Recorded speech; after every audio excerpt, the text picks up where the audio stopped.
Bismillah ar-Rahman ar-Rahim. In this video, I'm going to discuss the material included in chapter 3, which focuses mainly on hedging strategies using futures.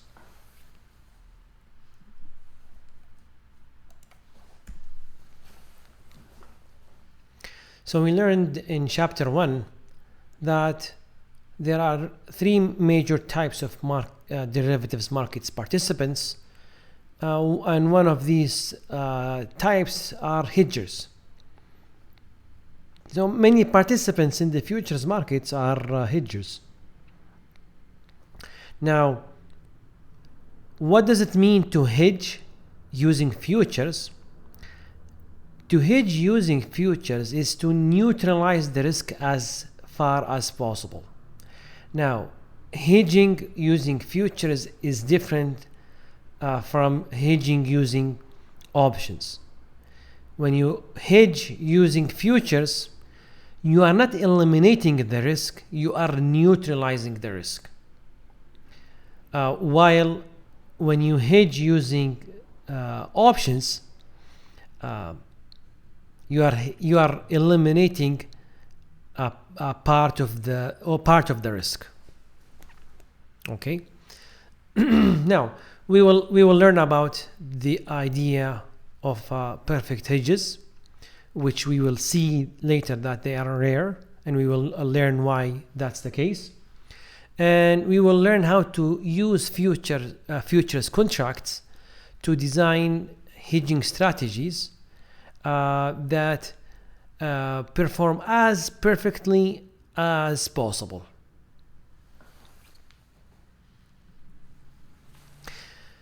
Before we start discussing hedging using futures, I would like to discuss a little bit about the basics of risk management.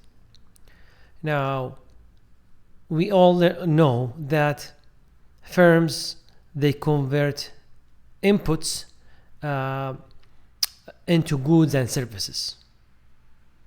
So part of the relationship between or part of the flow of the goods or commodities they start from the producers of these commodities, and then they end up as inputs to other firms. So the main focus for us now is a certain commodity. Let's take, for example, wheat. Farmers of wheat, they produce this commodity. So for the farmers, wheat is the output. These farmers, they sell this commodity to a variety of other buyers. Let's say one of these buyers are bakery shops.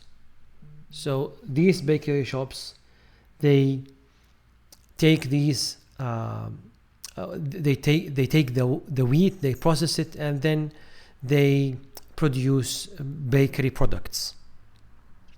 So here it's the same commodity, but for one party it's an output, for another party it's an input. So why this commodity could be a risk for either the producer or the buyer? We will see this in a bit. We know that a firm is profitable if the cost of what they purchase exceeds the cost of its inputs. Okay, so they buy inputs, they process them, and then they sell them at another price. If the selling price is higher than the cost, then they make a profit. We describe a firm that actively uses derivatives and other techniques to change or alter its risk profile and protect its profitability by saying that this firm engages in risk management.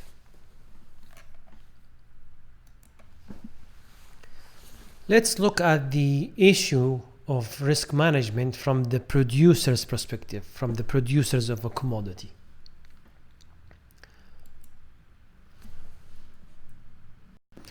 A producer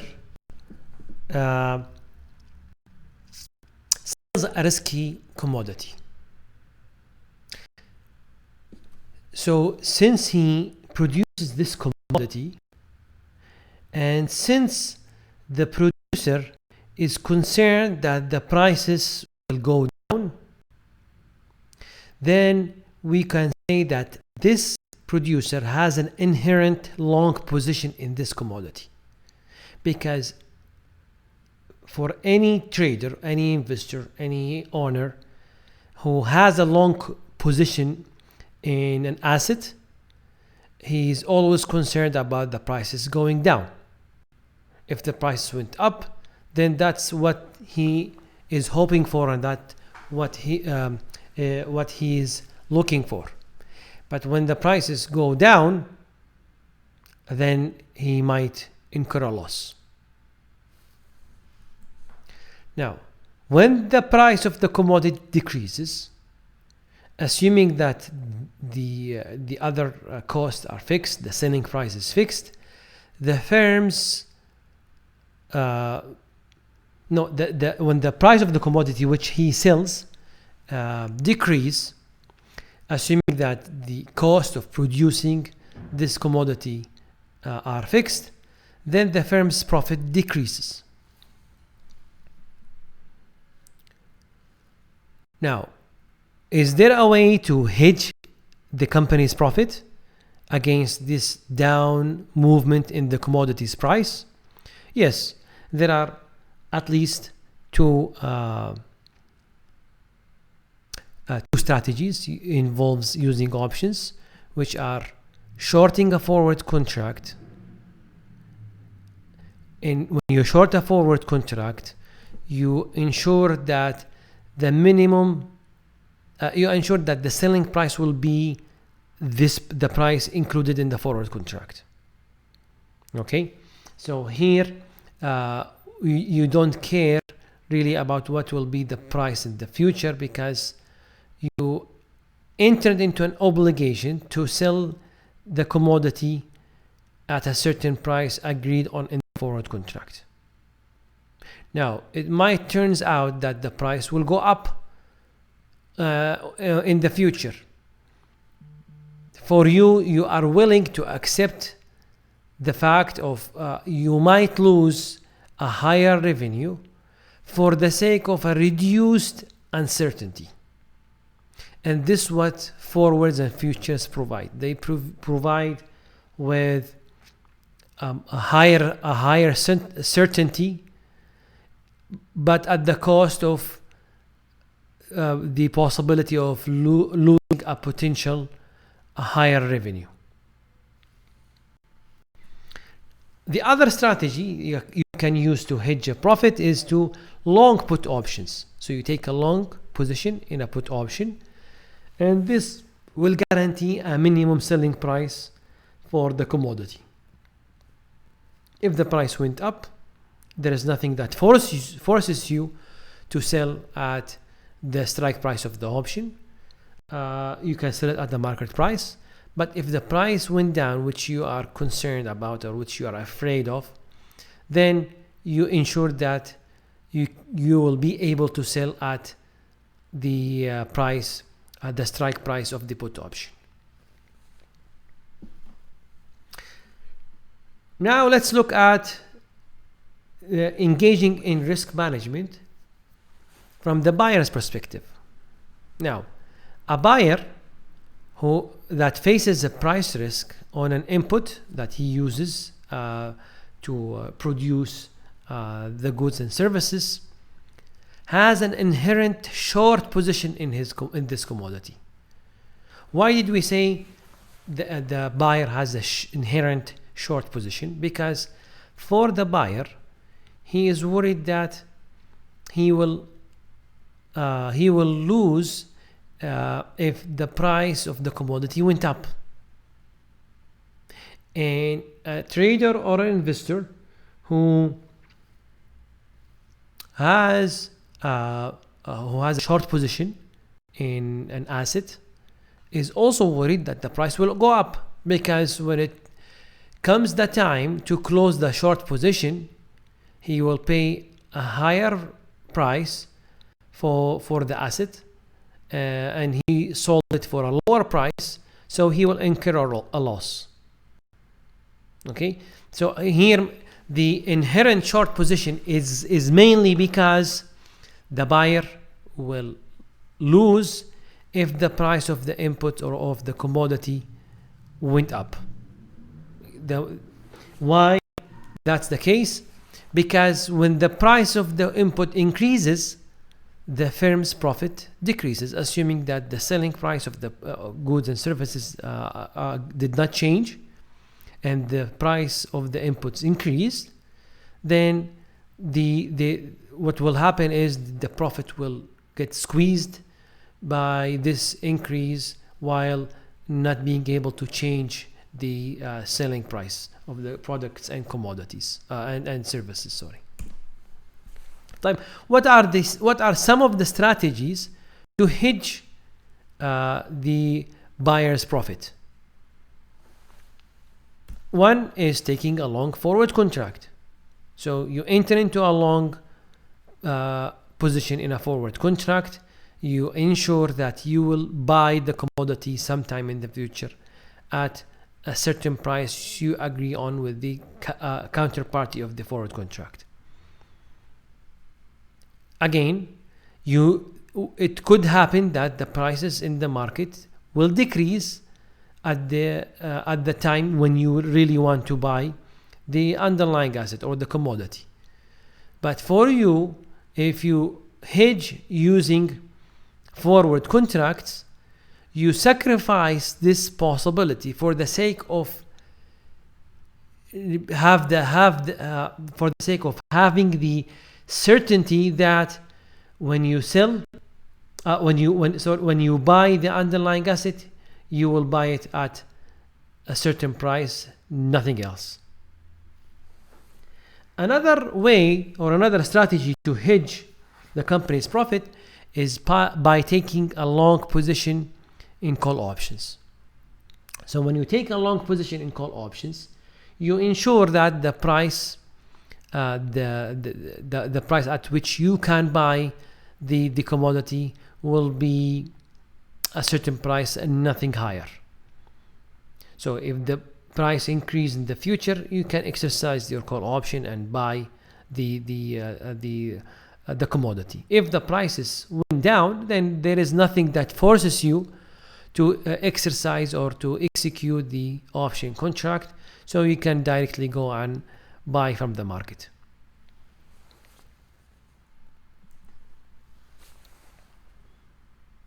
Now we will turn to long and short hedges.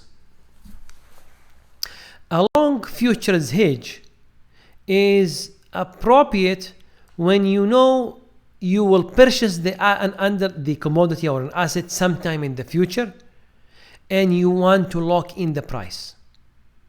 An example of who would engage in a long futures hedge is a power supplier who wants to buy oil after 3 months. So since we don't know exactly what will be the price of oil after 3 months, and there is a possibility that the price of oil will go up, so the power supplier enters into a long position in a futures hedge to make sure that whatever will be the case after 3 months,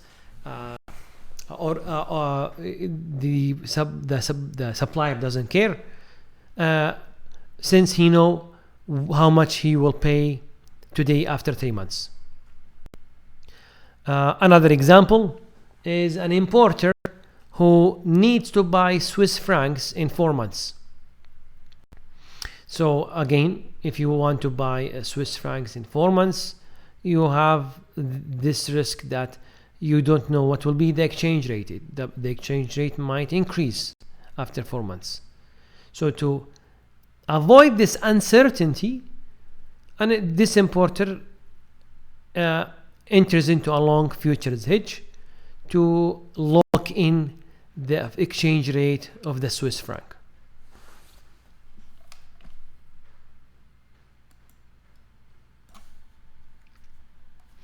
An example of before you go say an example, a short hedge or a short futures hedge is appropriate when you want to sell an asset in the future and you want to lock in the price. So you don't want to worry about what will be the price in the future, since you already have entered into the futures contract today. You locked in this price. You don't have to worry about what would be the price later when the exchange will take place. And an example of who would enter into a short futures hedge is a wheat farmer who wants to sell his harvest after 2 months.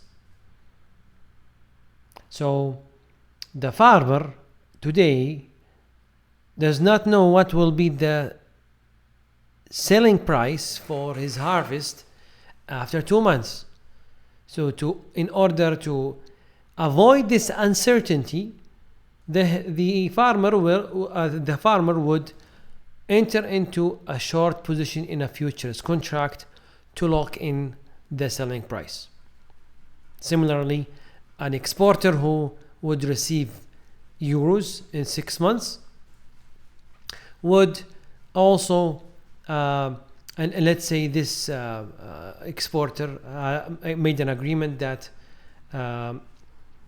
he will exchange the commodities and receive euros. And let's say, for example, this exporter is a US exporter. So when he receives the euros, he cannot use them in the US. So he has to sell them and receive US dollars. Again, after 6 months, this exporter does not know what would be the exchange rate for the euros against the dollars. So he would enter into a short position in a futures contract to lock in the exchange rate. Okay, next we will look at an example of a short hedge. Assume that on May 15, an oil producer made a deal to sell 1 million barrels of oil. The price in that transaction with the buyer will be the market price, the spot price on August 15. Which means that for every 1 cent increase in the oil price, the oil producer's gain will increase by 10,000. And for each 1 cent decrease in the oil price will result in a 10,000 loss for the oil producer. So the oil producer is exposed to the risk of the oil price. Now, this producer doesn't want this to bear this risk. Okay, so he observed that on May 15, the spot price of oil is 50, and the futures price for August delivery is 49. Therefore, the company decided to hedge its exposure by shorting 1,000 futures contract. Why 1,000 futures contract? Because each futures contract includes is for a delivery of 1,000 barrels. So now in total, he has a commitment for 1 million barrels of oil. Why did he take a short position, or why did he short futures contracts? Because as an oil producer, he is worried about the prices will go up, or he is worried about the prices going down. Since he is going to receive the cash, he is worried about the oil prices going down. Okay, what could happen on August 15?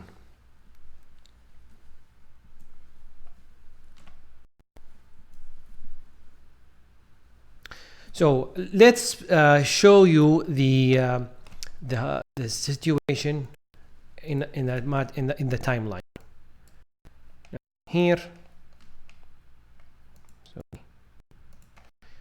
this is today, May 15, and this is August 15. So August.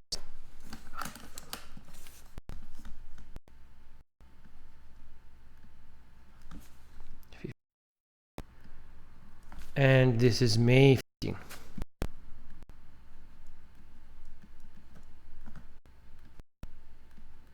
What he observed is that the futures price is 49. The spot price, and this futures price is for delivery in August 15. Okay, so the exchange will take place not now. The exchange will take place on August 15. Spot price he observed in the market is 50.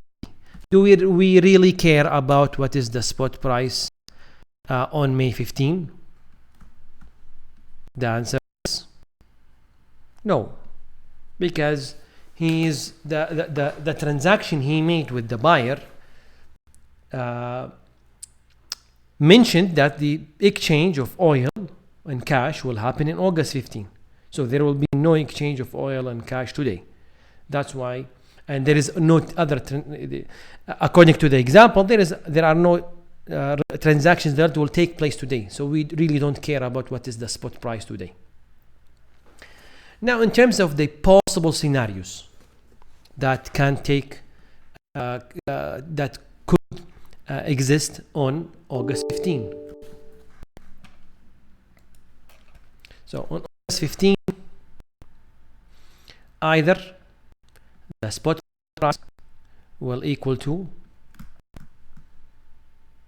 that's a time which is August 15, either it's going to equal to 49, which is the futures price, which is not which has a low possibility. Either it's going to be greater than 49 or less than 49.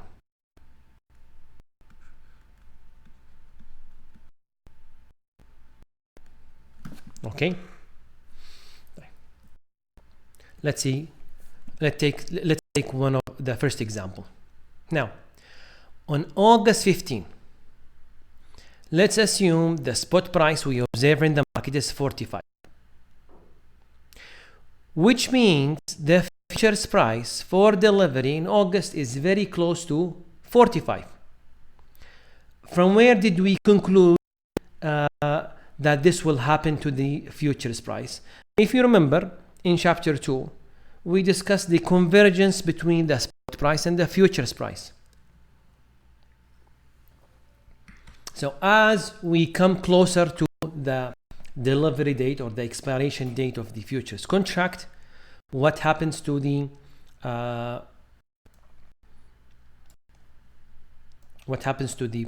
differences between the spot and the futures?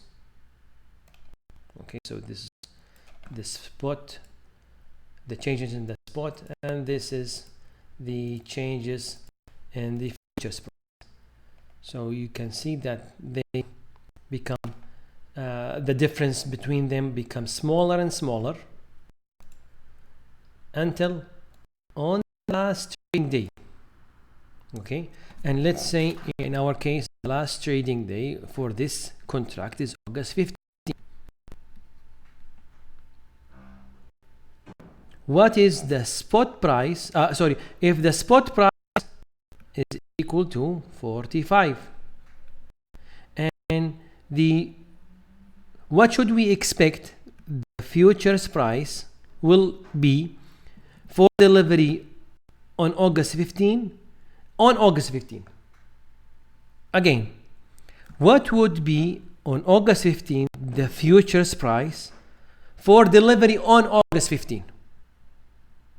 If it is something not equal to the spot price on August 15, then there is an arbitrage. I can buy, okay, for example, if the price was lower, if the price was lower in the spot market than the futures price, then I will buy from the spot. I enter into a short position in the futures contract, and then I will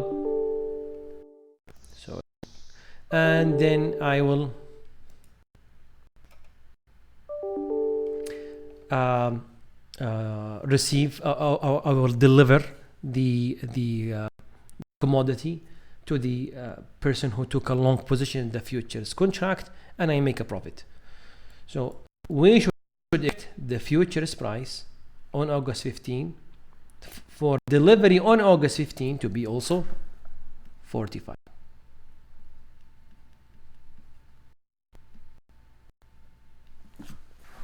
Okay.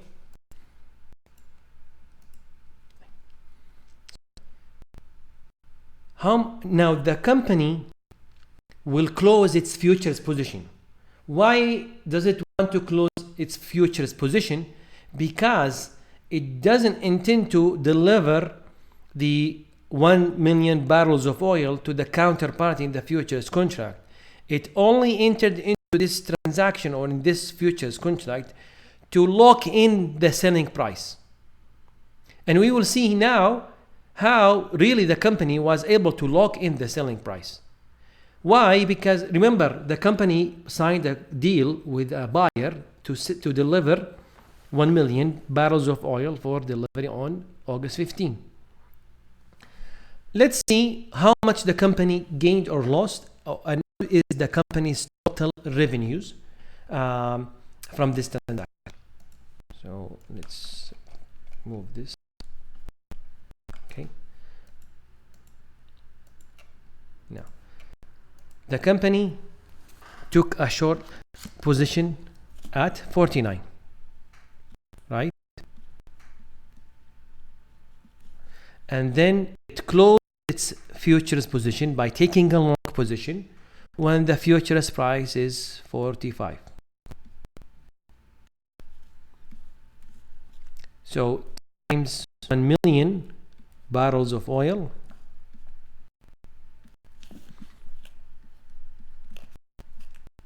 the company will gain more dollars in its futures. In the spot transaction, the agreement is that the selling price will be the spot price on August 15. Since the spot price is 45, 1 million barrels of oil, then the company will receive from the spot transaction 45 million. So net, how much did the company receive? 49 million.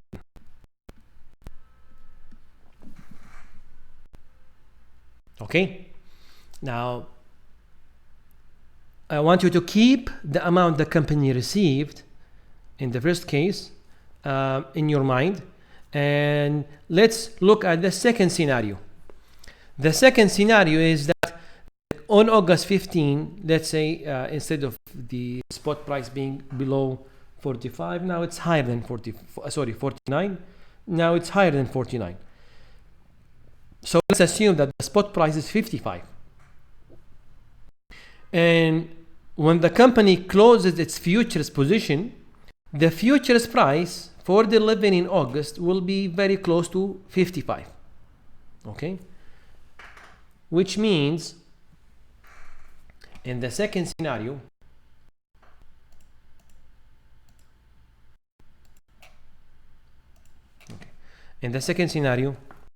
the company took a short at 49.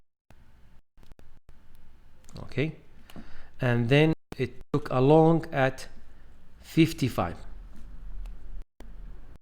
Then it may times 1 million, which means the company realized a loss of 6 million.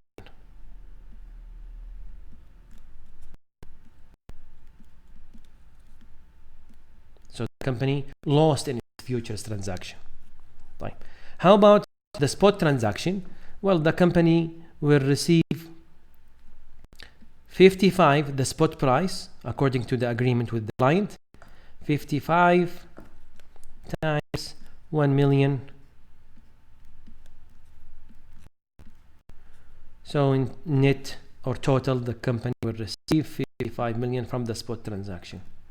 Now we want to combine the futures transaction and the spot transaction to the net revenue the company realized, and we will find that it's equal to 49 million. What do you notice? Look here, the price went down to 45, the company realized 49. The price went up to 55, the company realized 49. The price went down to $1, again the company will receive 49 million. The price of oil reached 1,000, also the company will realize 49 million. So no matter what will be the price on August 15 in the spot market, the company will always realize a selling price of 49, which is the price it entered into when it signed when the company entered into the futures contract.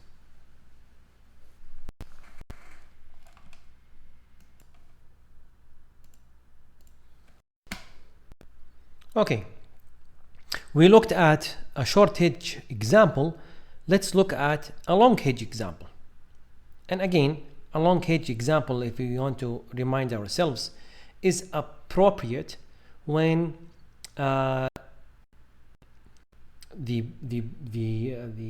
hedger is worried about the prices going up. Okay, now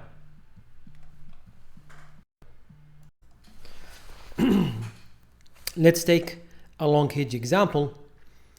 On January 15, we have a copper fabricator who plans to buy 100,000 pounds of copper on May 15. This is because he made a sales contract that requires the 100,000 of pounds of copper to meet the requirements of the order. The spot price of copper today is 340 cents per pound, and the futures price for May delivery is 320 cents per pound. The company decided to hedge by taking a long position in 4 futures contracts. Why 4 futures contracts? Because each futures contract is for the delivery of 25,000 pounds. So the contract size of the futures contract is 25,000 pounds. Now, why did the company take a long position? Because since the copper fabricator plans to buy copper in the future, it is concerned that the price of copper will go up, or it is concerned that the price of copper will go down. Since you are a buyer, or since the copper producer is a buyer, he is worried that he will pay a higher price for copper later in the future. For this reason, the copper fabricator took a long position to neutralize this risk. What could happen on May 15? As in the case of the oil producer, we also have 3 alternative scenarios. What are these three alternative scenarios? Well, one is the price of copper. When the company entered into the futures contract, it entered with the futures price of 320 cents per pound. So either at ST the price is greater than 320 cents, less than 320 cents, or equal to 320 cents. Okay, now we will be examining the first two, since the third one is not going to add much to our knowledge. So let's just examine the first two cases. The first scenario is that the spot price on May 15 is equal to 325 cents per pound. Now, what would we expect the futures price on May 15 for the delivery on May 15 will be?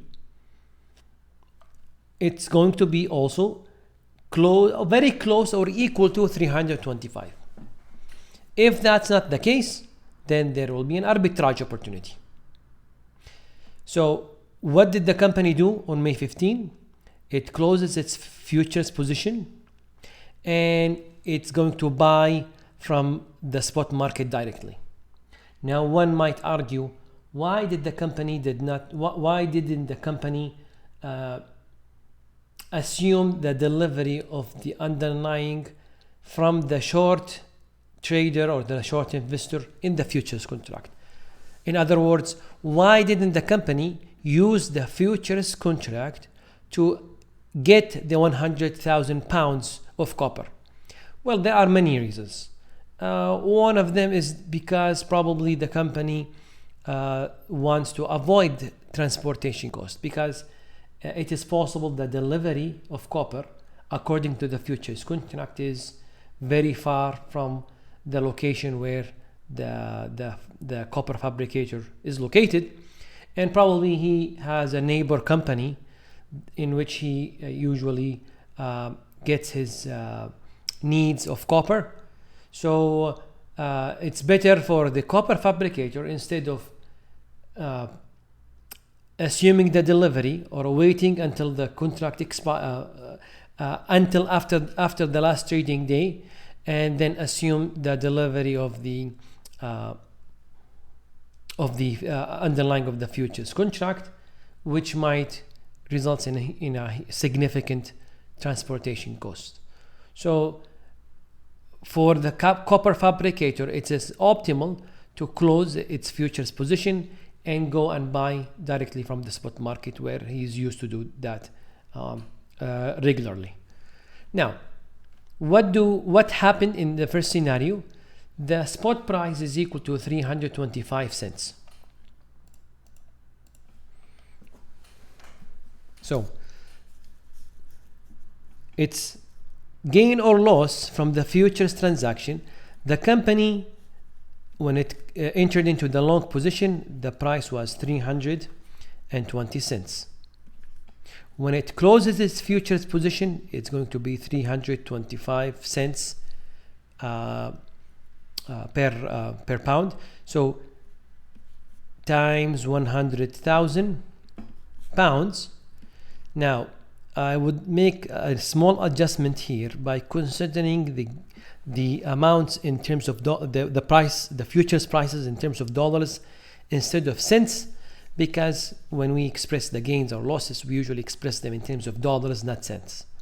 So you have to pay attention to the unit at which the price is expressed. So in some futures contracts, the futures price is expressed in terms of cents. In other contracts, it is expressed in terms of dollars. So in this case, the company will gain $5,000. Now, if it's going to buy from the spot market directly, the company will pay $3.25 times 100,000 and that will lead to $325,000. Now, when we want to find the net effect, it is important to keep in mind the direction of the cash flows. In the case of the short hedge, we were able to add the gains with the amount we receive from the spot transaction to get the total amount we are going to receive. But in the case of the long hedge, the company here is going to pay $325,000 or it's going to receive $325,000. Since it's going to buy from the market, then this will be a cash outflow. Right? When you buy something, you pay something from your pocket. How about the $5,000? The $5,000 is a gain for the company. So the company received this. So this is a cash in. So net, the company will receive $325,000. Oh, sorry, or the company will pay for the 100,000 pounds is $320,000. Okay. Let's look at the next scenario. In the next scenario, the spot price of copper is 305 cents per pound, and the futures price for delivery in May should be also 305 or very close to 305 cents per pound. Now the company closes out its hedge. We need to determine what is the company's gain or loss, or how much net the company will pay. So in our case here, the company closes out when the price is 305 minus 320, which is the case when the company took a long position, times 100,000. So here the company realizes a loss of 15,000, which is going to be a cash out. Okay, right. How much the company will pay in the spot market? 305 times, or $3.05 times 100,000, and that will lead us to 305,000, which is also, since the company is paying this, it's a cash out. So net, the company will realize $320,000 as the cost of buying the 100,000 pounds of copper. Again, what do we notice here? If the price went up, we still are going to pay 320. If the price went down, again we are going to pay 320. So no matter what will be the futures price, or even more accurately, no matter what will be the spot price on the delivery date, on the day that delivery would take place, or when we close our position, no matter what is the price, we are always going to pay 320,000. Okay, before I proceed, from the oil producer's example and from the copper fabricator's example, do you see that there is any uncertainty about how much the company will receive or pay in either case? Or the company knows for sure how much it will pay or how much it will receive at the time it wants to close its hedge? In the oil producer example,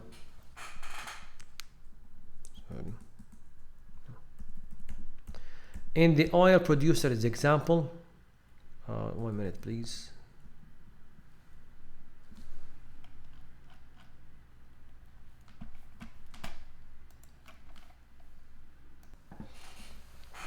In the case of the oil producer, no matter what happens to the spot price of oil, the producer is guaranteed to receive 49,000, which is the price at which he entered into the futures contract.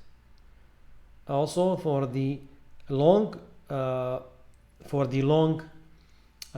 hedge, for the copper fabricator, no matter what will be the copper price on May 15, he's going to receive 320 cents per pound, or he's going to pay 320 cents per pound on May 15. So, do you see that? Is there any certainty? Is there any uncertainty about how much the copper fabricator will pay or the oil producer will pay on at the time they want to close their hedge? No matter what's going to happen, the producer or the copper fabricator know exactly how much they will receive and how much they will pay. So we can see here, hedging using futures eliminated the uncertainty associated with buying or selling sometime in the future. Okay? However, to achieve this complete certainty about how much the company has to pay or how much the company will receive after hedging using futures, there are two conditions. One, which we observe here, is that the maturity of the contract is the same as the time the company wants to close its hedge. For the oil producer, there is no point of waiting or keeping the futures position after August 15. Because after August 15, it already has implemented or executed the spot transaction. So why should the company keeps its position in the futures contract? To eliminate or to protect itself from the uncertainty associated with the futures, with the spot price of oil, it has to keep the position open until on the day it wants to execute the spot position. On that day, the company has to close its futures position, execute its transaction in the spot market, and that's it. Now, the question is, can we always find a futures contract that has the expiration that has an expiration date that is equal exactly to the day we want to close our hedge? The answer is, unfortunately, no, not always.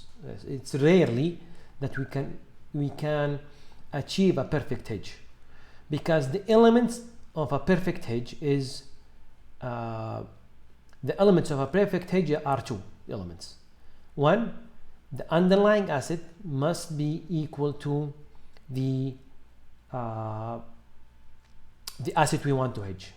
So the underlying asset of the futures contract must be the same as the asset we want to hedge. That's number one. Number two, we need to close our futures position, or the expiration date of the futures contract should be the same as when we want to execute the spot transaction.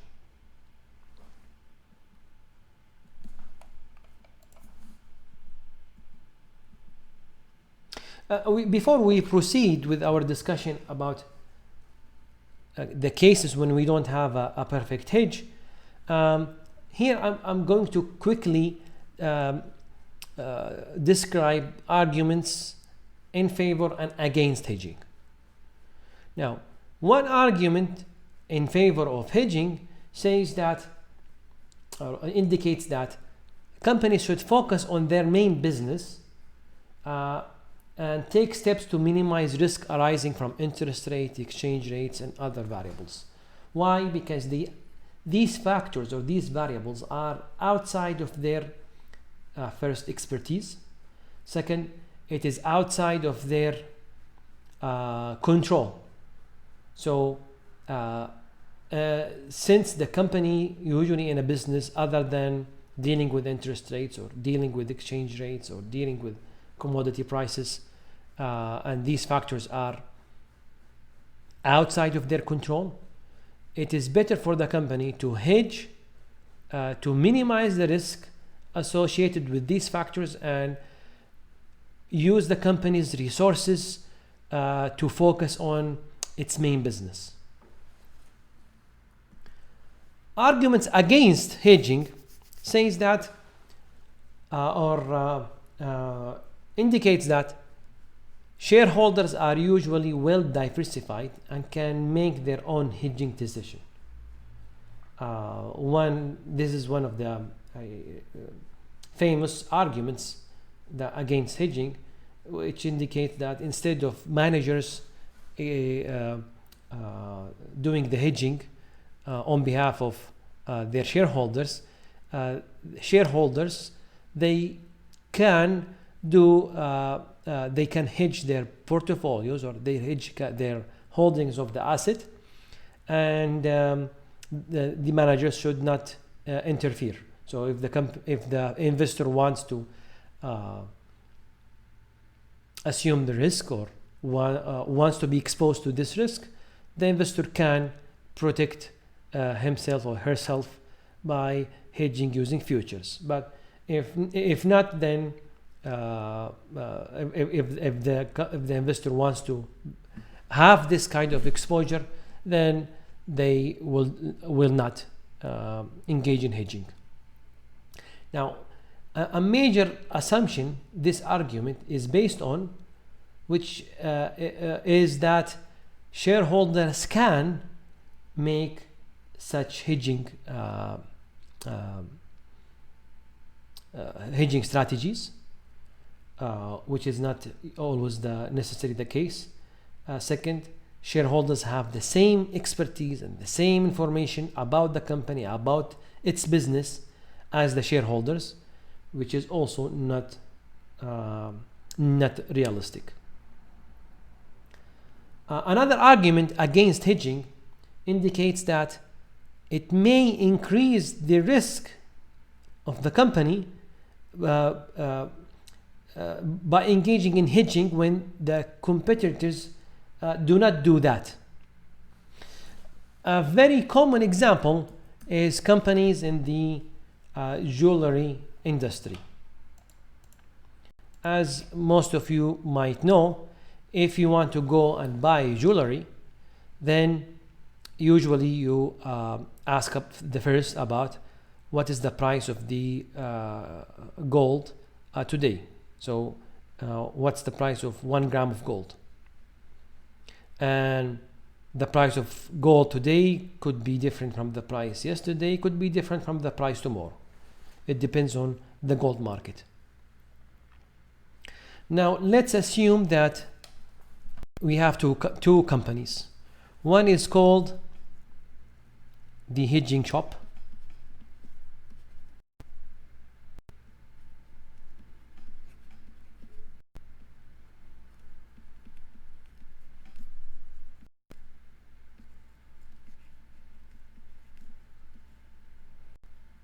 and one is the non-hedging.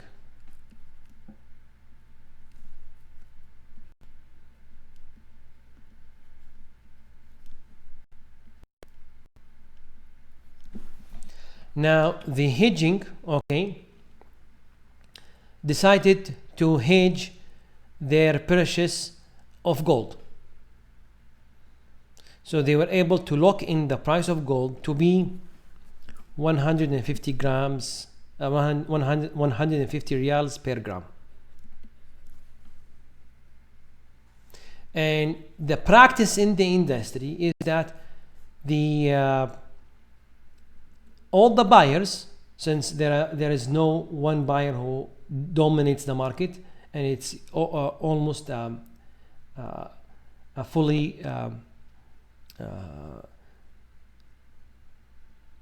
a market where all participants with full competition. Okay, the practice is that they observe what's the price in the market and they add a margin. So let's say the price is plus $10, 10 reals. That's let's say the average margin all the shops they add to the spot price of gold to profit from their transactions. Now let's assume in the first scenario the spot price of gold is 190.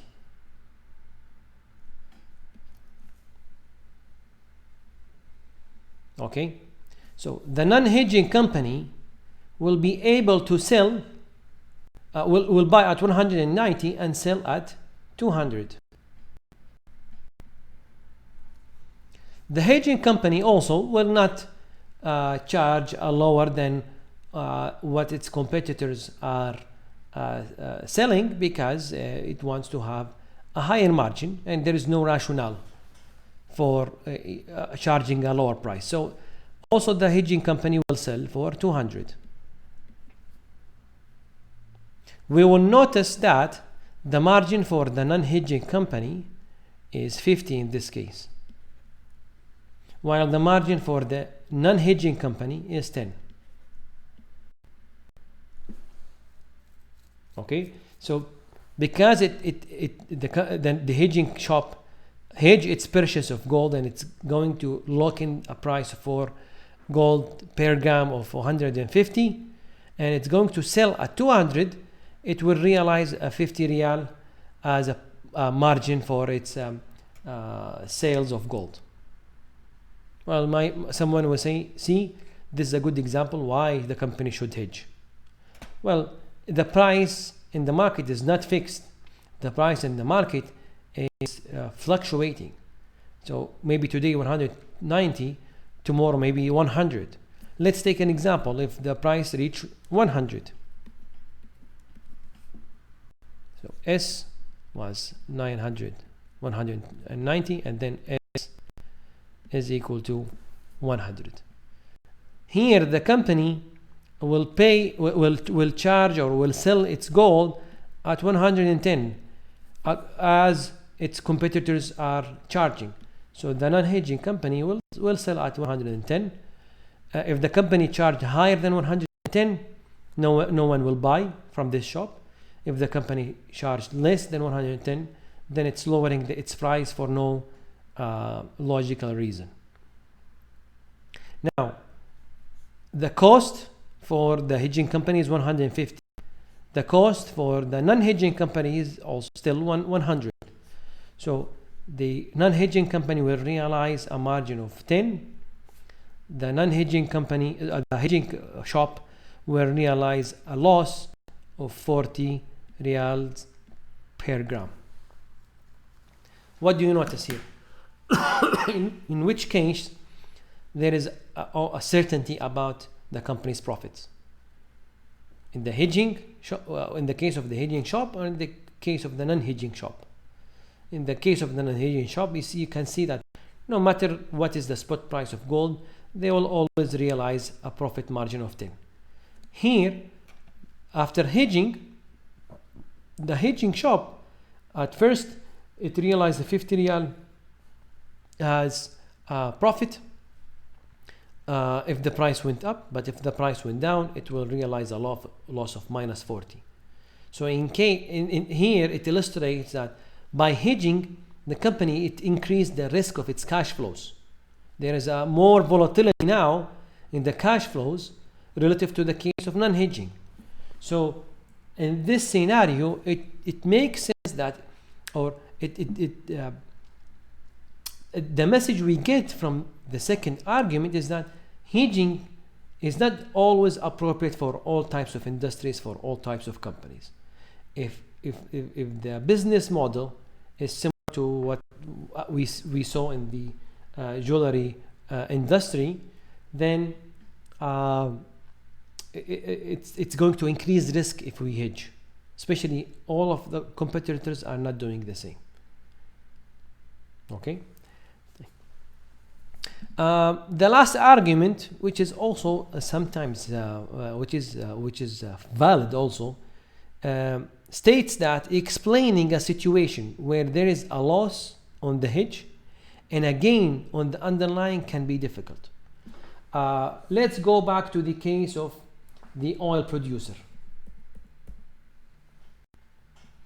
In the case of the oil producer,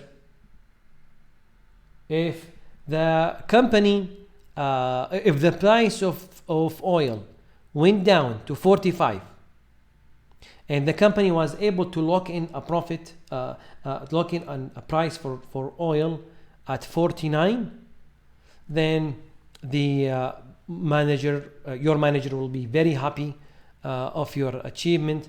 The board will congratulate you for such an excellent or brilliant decision to engage in hedging. Why? Because the company gained from the spot, from its futures transaction. But what if the company or the price of oil was in what we observe in the second scenario? So on August 15, the price was 55.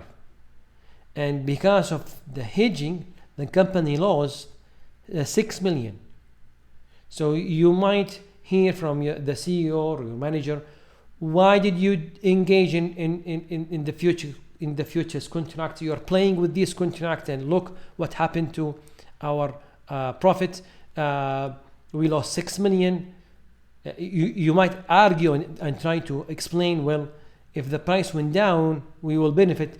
He will say, that's something else. Now we are dealing with today. Today we lost 6 million, and how are we going to explain this to the board? Forget about the bonus this year. And in fact, you might get fired.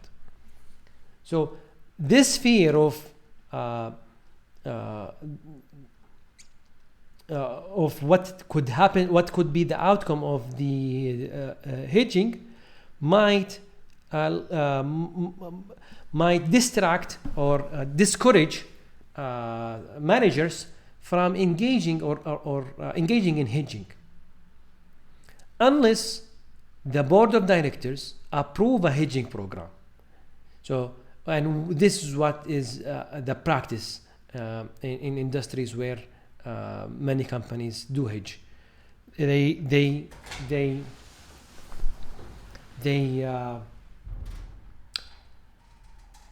get an approval from the board of directors to implement a hedging program. So no matter what is the consequences of the results, the company, the manager will not be responsible for its outcome.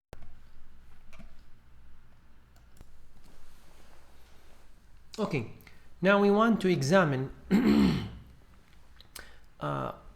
whether the previous examples were realistic or not. So, are the following assumptions realistic? The hedger was able to find a futures contract that has an underlying asset that is exactly the same as the asset to be hedged.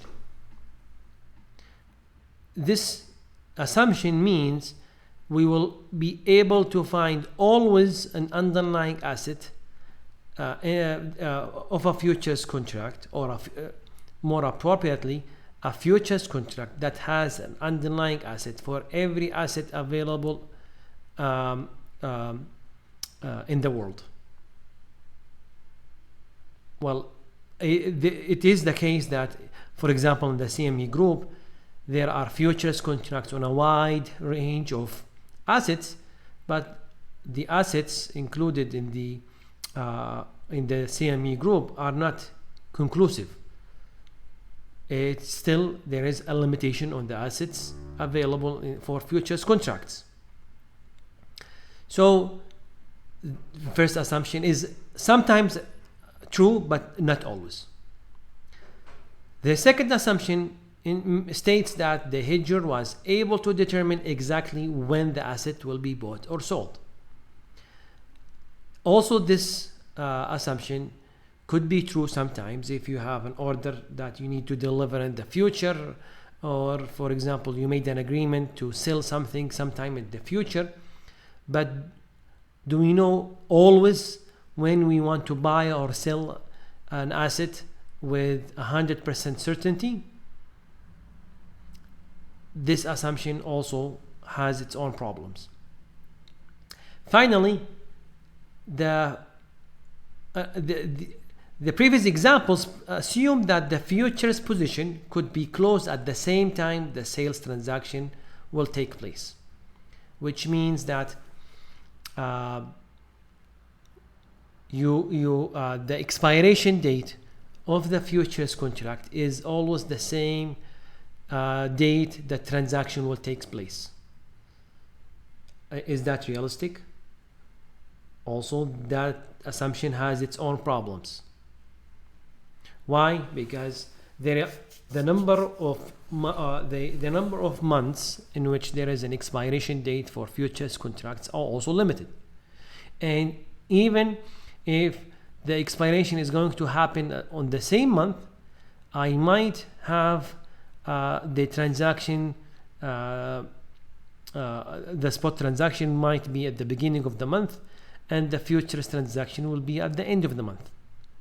So the period between the time the transaction takes place and the period where the futures contract is going to expire are not the same.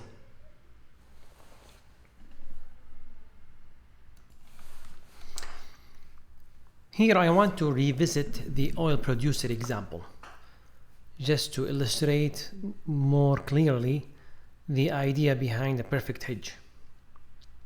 When the oil producer designed or entered into the futures contract, he entered into a futures contract that expires on August 15, or it has a maturity on August 15.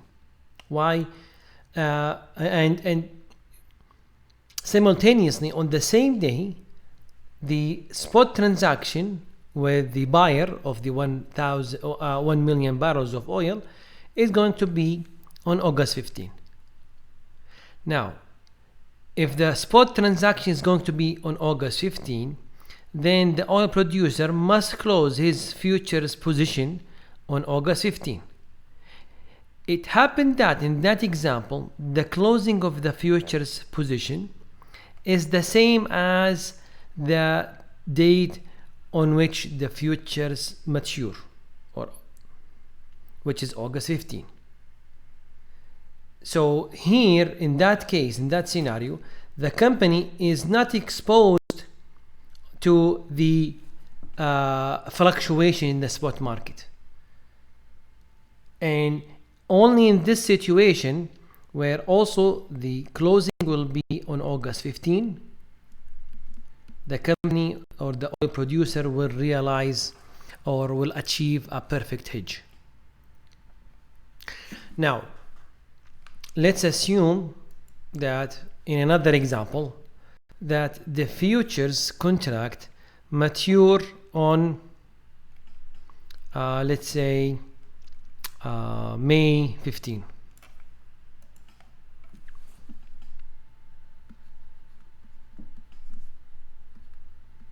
So that's the only available contract for this oil producer. If he hedged using the futures contract, okay, and if he wants to avoid the actual delivery in the futures contract, he has to also close his position on May 15.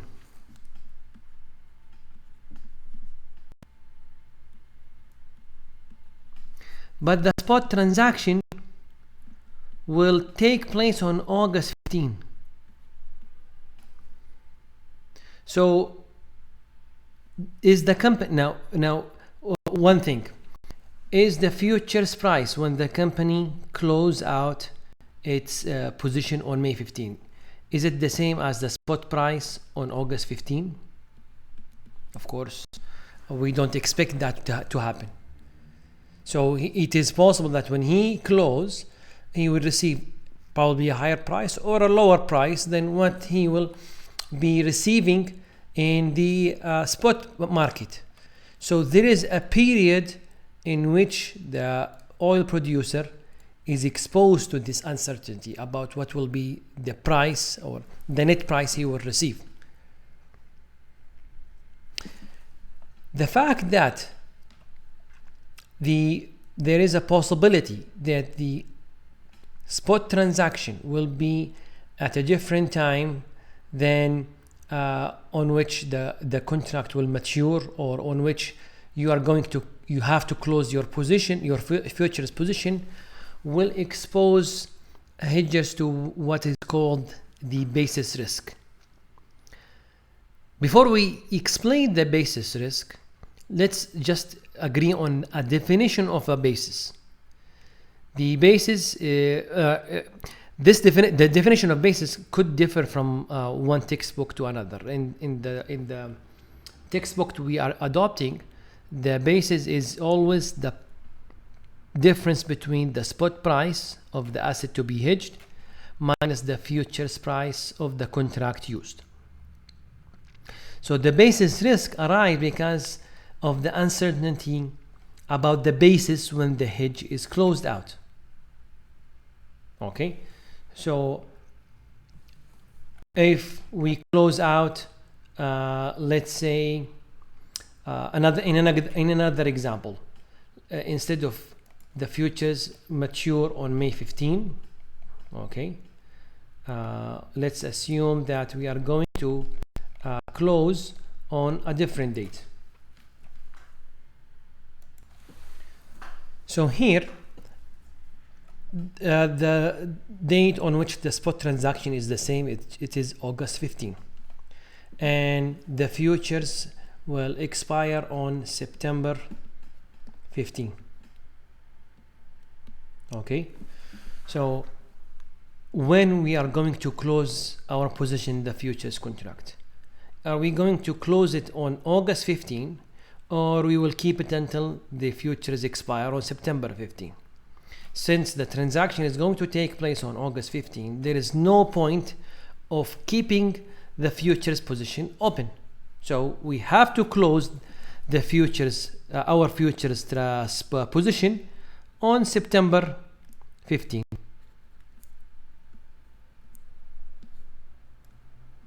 Okay, طيب.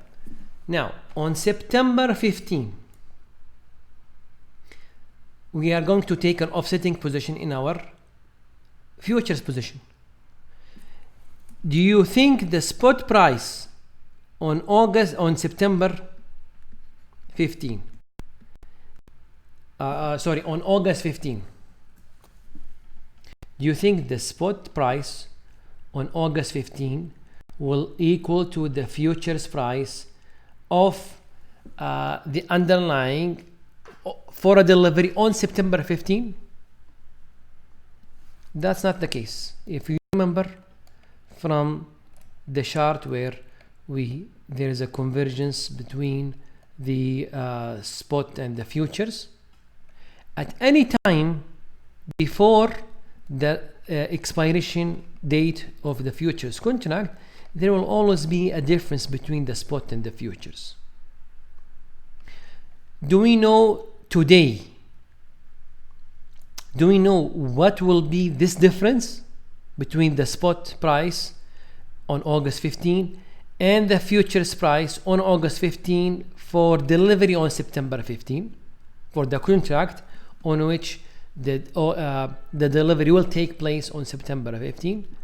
Of course, no. There is uncertainty as well. So when there is a basis, it means that also there is an uncertainty about what would be the basis when we close out our hedging. And this is a risk that hedgers face when they hedge using futures. one might argue, okay, what did we benefit from hedging using futures? Isn't the objective is to eliminate uncertainty about what would be the price? The answer to this question is yes. We eliminated a big part of the uncertainty that we are facing when we want to buy a product in the future.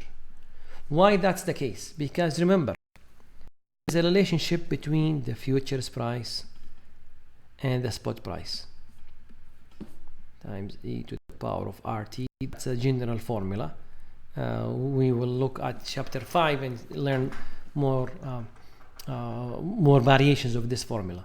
So when the spot price goes up, the futures price goes up. When the spot price goes down, the futures price goes down. So both will move in the same direction, and the difference between the two is going to become narrower and narrower. So in a way, we hedge ourselves against the uncertainty of what will be the movement in the spot price, because our futures position will follow that movement. The only thing is, when we close our hedging position, we will face this issue, which is the futures price is not equal to the spot price. So by how much it is not equal? What is the difference? Is it positive? Is it negative? That is the basis risk. Okay, let me ask this question. Is there a basis if the asset to be hedged and the underlying asset of the futures contract used are the same? If we revisit the oil example or the copper example, at that time what was the basis? We always achieved a price of 49 per barrel of oil, or 320 cents per pound of copper, no matter what is the price in the spot market. Now, the condition to achieve this is that the date we close our transaction, the date we close our hedge is the same as the date of the expiration of the futures contract. Now, if we closed our position before the expiration date, do you think there will be a basis, even if the asset we want to hedge is the same as the asset, the underlying asset of the futures contract used to hedge the exposure? Yes, if the dates are different, if the date at which we close our position is different from the expiration date of the futures contract. And why I said the date we close our position, because usually we close our position on the day that spot transaction will take place. So the oil producer is going to execute his spot transaction on August 15. He has to close his futures position on August 15. The copper fabricator has to close his position on May 15. Then the futures transaction, because the spot transaction is going to take place on that day, then he closes his position on May 15. Now, here you might face the term of the strengthening of the basis versus weakening of the basis. Now, it is possible that the difference between the spot and the futures becomes bigger. So in that case, the basis is strengthening. Now, as we approach the expiration date, the basis becomes smaller, and when the basis becomes smaller, we refer to this case by stating that the basis is getting weaker, or weakening of the basis.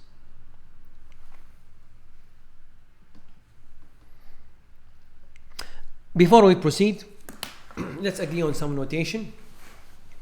S1 is the spot price at time t1, S2 is the spot price at time t2, F1 is the futures price at time t1, F2 is the futures price at time t2, B1 is the basis at time t1. So according to the definition of the basis, B1 is equal to S1 minus F1, and B2 is equal to S2 minus F2.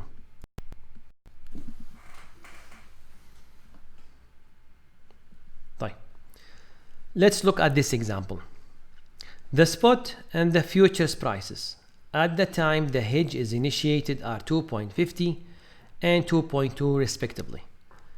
The spot and the futures at the time the hedge is closed out are 2 and 1.9 respectively. If a hedger takes a short position, so he took a short hedge, what is the price realized for the asset when the hedge is closed out per unit? Okay, so we have here, this is S1, this is F1, this is S2, and this is F2. Now, the company takes a short hedge, which means at time t1, what he will do? Will he buy from the spot? Of course no. He's willing. He took the short position because he wants to sell at time t2, not time t1. So only at time t1 he will enter into a futures he will take a short position in the futures contract. So only we care about at time t1 is this price. At time t2 he is going to close his hedge and he is going to sell in the spot market. Why did we say he is going to sell in the spot market? Because only a seller of a commodity or an asset will enter into a short hedge because the seller is concerned about the prices going down. So to lock in a selling price or to neutralize this risk, he will enter into a short position. So at time when he close out his position, we want to see what are the profits and the gain in both cases, and what are the in the futures transaction, and how much he will receive in the spot transaction. So according to the example, the hedger will take a short position at 2.20 and will close out at 1.9. So he will realize a gain that equals to 2.2 minus 1.9, which is equal to 0.3.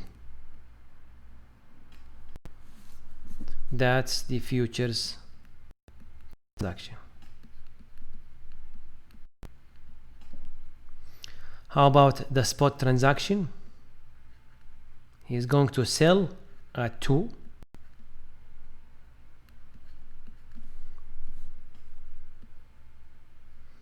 So the net amount he received because of the hedging is 2.3.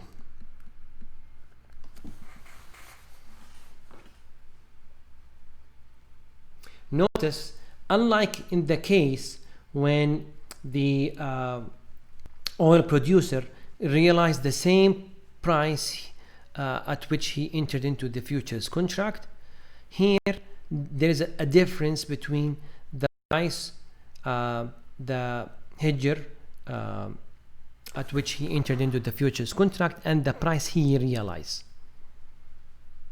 which is 2.3.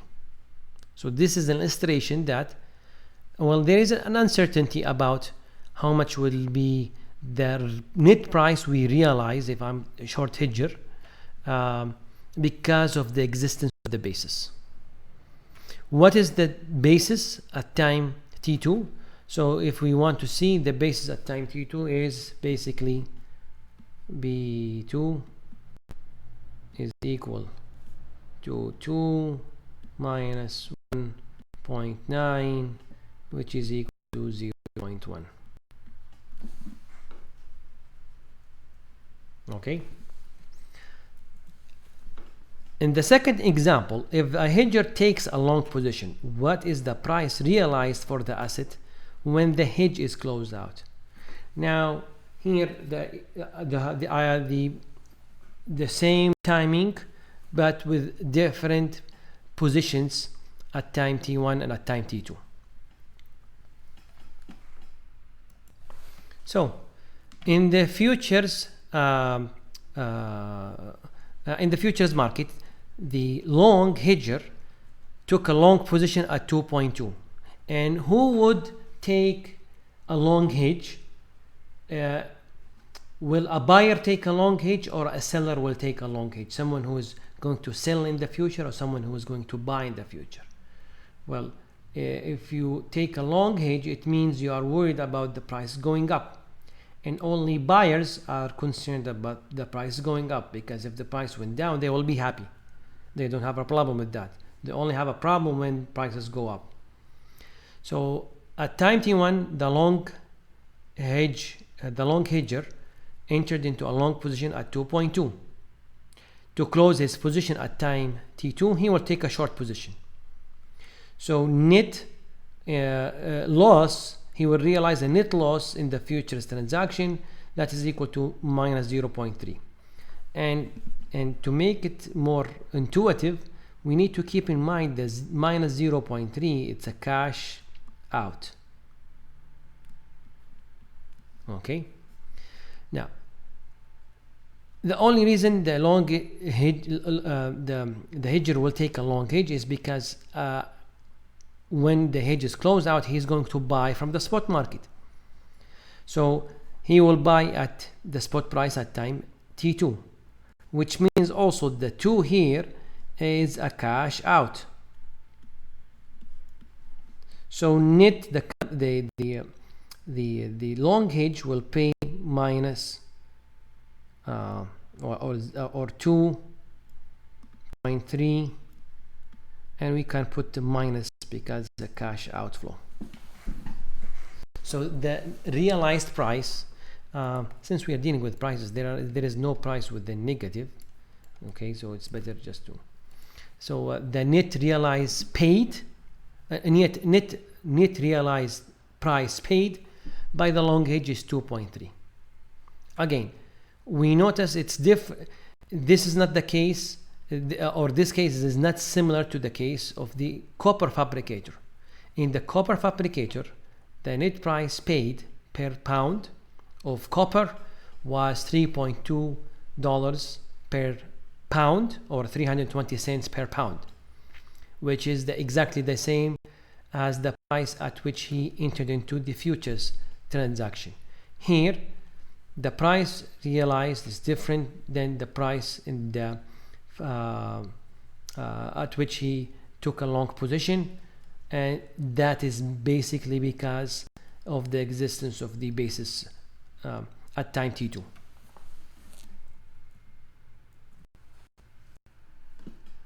Now we can express the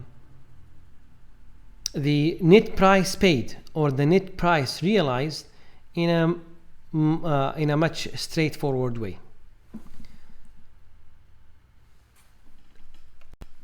In the case of the long hedge, we observe that the investor or the hedger will pay at time t2 the spot price, and we will deduct from it any gains that he might achieve in the futures transaction. So S2 minus the gains he might get from the futures transaction. If we simplify a little bit, minus we take these out of the bracket, so we will have S2 minus F2 plus F1, which means that F1 plus S2 minus F2, and S2 minus F2, does it remind you with anything? Yes, it's the basis at time 2. So the net amount paid is always F1 plus the basis, which is what we observe here. The net amount paid is F1 plus the basis, which is equal to 0.1.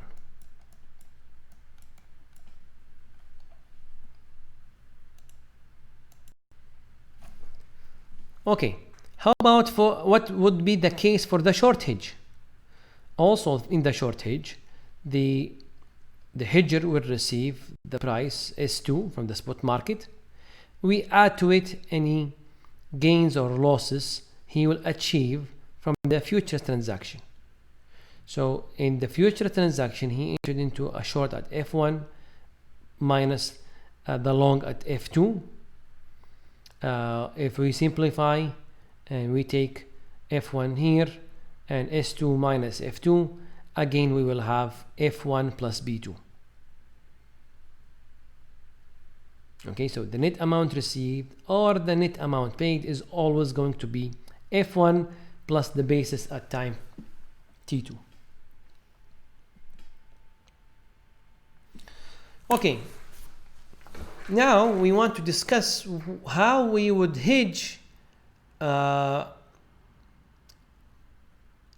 when perfect hedges are rare.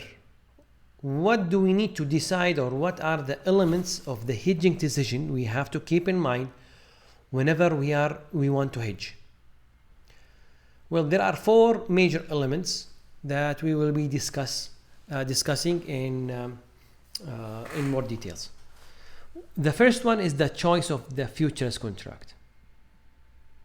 The second is the choice of the maturity of the futures contract. Third is what is the optimal number of contracts. And finally, what is the required position. Now, with respect to the required position, we already discussed about this when we were talking about a short hedge and long hedge. In next part of the lecture, we will be focusing on the 3 elements here.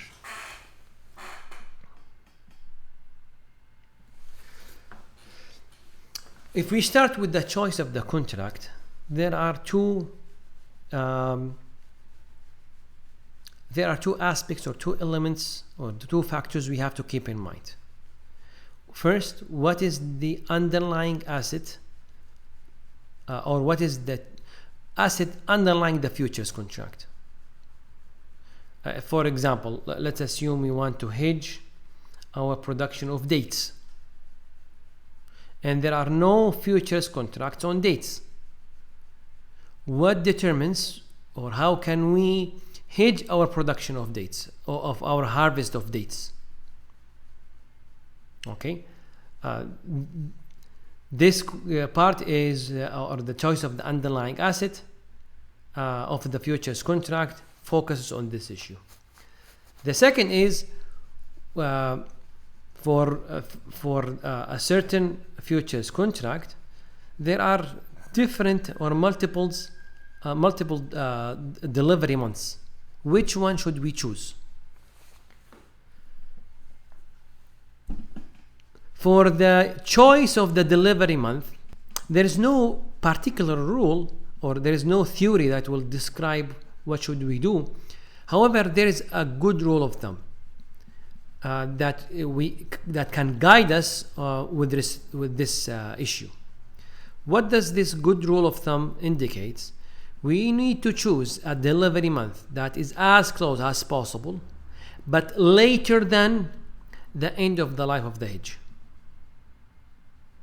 Okay, so again, we need to choose a delivery month that is as close as possible but later than the end of the life of the hedge. Okay, now that's with respect to the maturity, okay, of the contract or the delivery month. Now, when we don't have an asset underlying the an asset underlying a futures contract that is similar to the asset we want to hedge, then we choose a contract whose futures prices is the most highly correlated with the asset prices.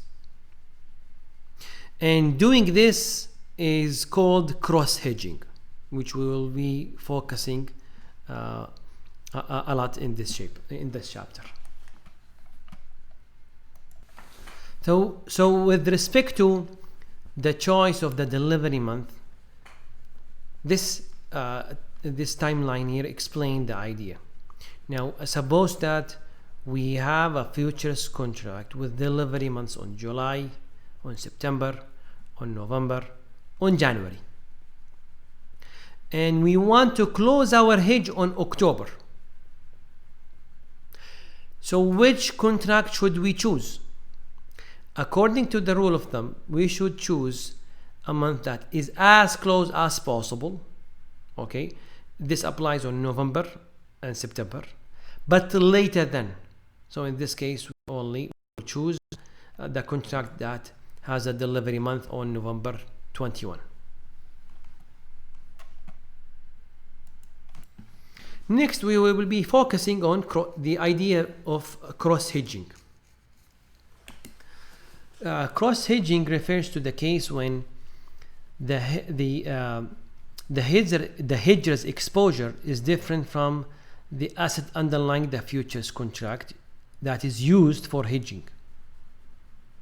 Now, what do you think cross hedging, or how do you think cross hedging affect the basis risk? Do you think that there will be always basis risk, or it depends? I will leave this question for you to contemplate on. Okay, now when there is a cross hedging, we need to determine what is the optimal hedge ratio. What do we mean by a hedge ratio? We mean how many units of the underlying futures contract we should enter into to hedge 1 unit of the asset we want to hedge. In the case of the oil producer,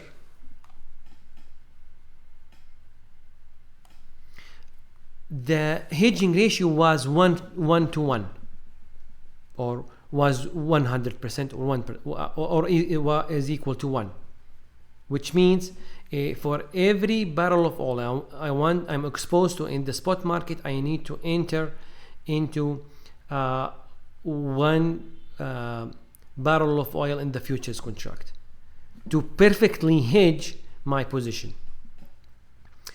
When we are dealing with cross hedging, then the hedge ratio that is equal to 1 is not always optimal. The hedger should choose a value that minimizes the variance of the value of the hedged position. To illustrate the idea behind the minimum variance in the cash flows, let's revisit the example of the oil producer in which he achieved a perfect hedge. The cash flow for the oil producer was basically the quantity he sold to the client, which is 1 million barrels of oil, times the price at time T2, which at the time he entered into the futures contract was unknown, plus the amount he hedged in the futures contract, and the gain or loss he will achieve from the futures market. So in the case of the perfect hedge, which means that we will observe the spot price at time t2 is equal to the futures price at time t2, we can substitute F2 with S2, and this will reduce the cash flow equation to Q minus H times S2 plus H times F1. And if we set Q to equal to H, so 1 million and 1 million, then this will become 0. So the cash flow will always be the amount he entered into the futures contract times the futures price at time t1, which is known to the oil producer at time t1. Now, will this change in the future? No, because already H1 and F1 are known values and they will remain fixed no matter what will be S2 when they close, when the oil producer closes his position. Now, in the case of an imperfect hedge, when there is a basis risk, the equation here we cannot simplify it because S2, we don't know if S2 is equal to F2. And at time T1, what is only known to us is Q, H, and F1. S2 and F2 are unknown for us. So if there is a basis, then setting H is equal to Q might not lead to the least variation in the cash flows, because we will have, if S2 was greater than F2, we will have a value for the cash flow. If S2 was lower than F2, then we will have a different value. So you can see as we change the values of S2 and F2, the value of the possible values for the cash flows will change. Now, here we are creating an uncertainty, an additional uncertainty that by engaging in hedging in the futures market. Our objective in the first place of entering into the futures contract was to eliminate this uncertainty. But because bases do exist most of the time, it adds it adds a little bit of uncertainty to the hedger's situation. So we need to find what is the optimal value of H that will lead us to the least value in cash flows. And this example here will show that depending on what is the hedge ratio, the variation in the cash flows could change. Okay, now what determines what is the optimal hedge ratio? There is a mathematical derivation for how we reach the optimal hedge ratio, and it's basically based on the idea that based on the movement in the stock price and movement in the futures price, and based on what is the strength of the movement in the two, we will be able to determine what is the optimal hedge ratio. Now, this formula gives us a simple way to determine what is the optimal hedge ratio that we should apply if we want to hedge our purchase or sale of something in the future. So again, the optimal hedge ratio is equal to the coefficient of correlation between the changes in the spot price and the changes in the futures price. So I want you here to focus on delta S and delta F. Delta S is the change in the spot price during the hedging period, and delta F is the change in the futures price during the hedging period. they are not the futures price or the spot prices. They are the changes, because what matters for us is not the price itself, is the movement in the price of the movement of the futures price relative to the movement in the spot price.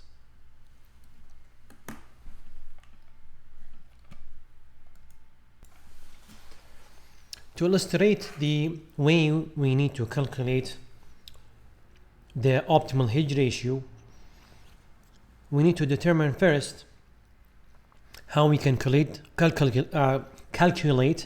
delta S and delta F.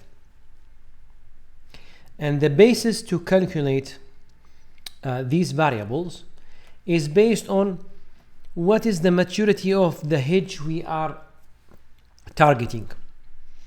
So, for example, I want to hedge my purchase of gold after 3 months, and assume that there are no futures contracts on gold, so I need to use another precious metal. To be able to calculate the optimal hedge ratio, which is equal to rho, the correlation, times sigma S over sigma F, I need to find first the raw data that I will use to calculate sigma S, sigma F, and the correlation. Since the hedging maturity for me, or the hedging horizon for me, is 3 months, I need to look at the historical data, and I need to see what was the price of the in the spot market and what was the futures price 3 months ago. And I observe already the price in the spot market today and the price in the futures market today. So I will be able to calculate delta S. Delta S is equal to S0, the newest minus the oldest, and delta F is F0 minus the oldest futures price 3 months ago. So here I have one observation for delta S and I have one observation for delta F. I need now to calculate the correlation, and to calculate the standard deviation of the changes in the spot price and the changes in the futures price. I cannot do it with one observation. I need at least 2 observations. So to get another observation, I have to go back 6 months in the past and find delta S and delta F.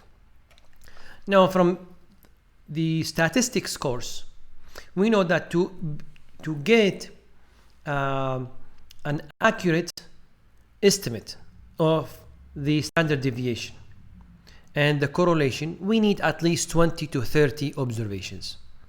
So I have to go back 20 to 30 quarters, obtain the price at each quarter, or 3 months before now, 6 months before now, 9 months before now, 12 months before now, and so on, and find what it was the price, the spot price, and what was the futures price. Then I will calculate delta S and delta F. Once I have delta S and delta F, I can calculate the standard deviation of delta S. I can calculate the standard deviation of delta F, and I can calculate the correlation between delta S and delta F. This way I will get the optimal hedge ratio. Let's take an example. NAS Airlines will purchase 2 million gallons of jet fuel in 1 month and hedges using heating oil futures.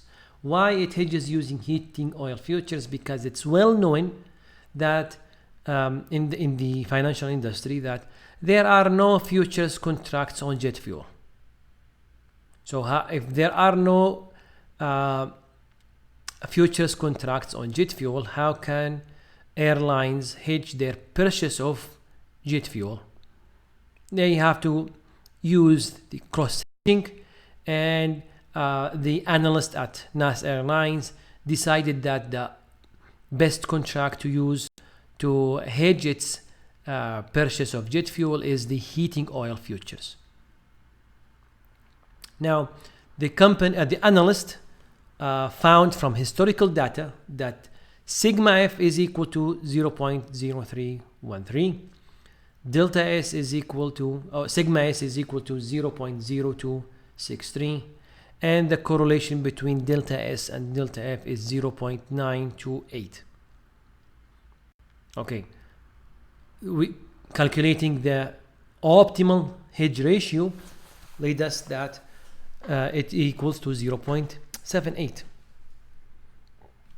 In the case of a perfect hedge, the optimal hedge ratio is 1, which means for every barrel of oil you want to hedge, you need to enter into or commit in the futures market one futures contract.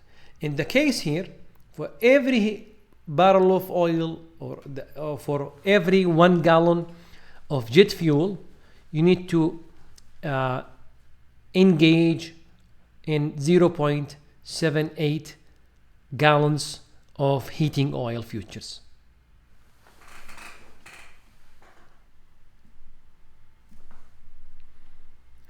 Okay, we determined the best contract to hedge the purchase of jet fuel. We determined the optimal hedge ratio. Now it comes the question, okay, what I will do with the optimal hedge ratio? From the optimal hedge ratio, I will be able to get the optimal number of contracts.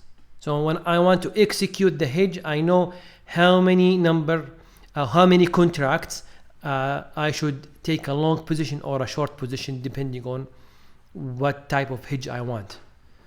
In the case of NAS Airlines, since it's going to purchase 2 million gallons of oil in 1 month, it needs to take a long position because it is worried that the price will go up.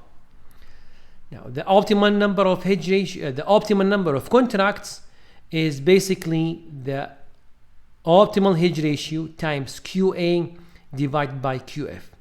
QA is the amount or the quantity that I want to hedge, and QF is the size of one futures contract.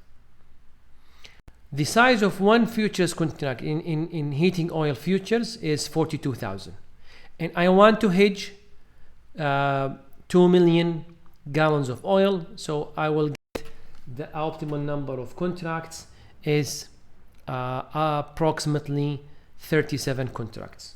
Of course, there will be a fraction, so we round it up or down depending on what we get to get a whole number for the number of contracts, because you cannot enter into a half a contract or 0.2 contracts.